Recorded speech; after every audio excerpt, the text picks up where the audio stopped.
can do, and there's multiple spots they can do that on, is trade. The trade deadline is coming up, October 31st. Ooh, spooky season.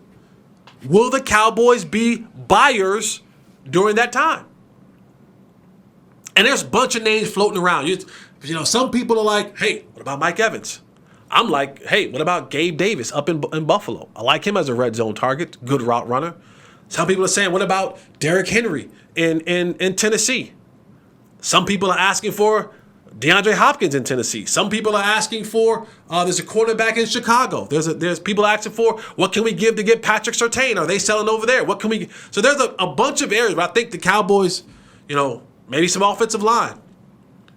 But I think offensive line, and my good friend Nate Newton says, if you're going to trade for an offensive lineman, it's got to be the guy. It has to be a guy. It has to be like, I'm not saying Trent Williams, but it has to be a Trent Williams, Kelsey, Lane Johnson type guy. Like, you just can't trade for a guy just to have a guy. Like, you got to have a guy, a dude, that's going to go in that offensive line.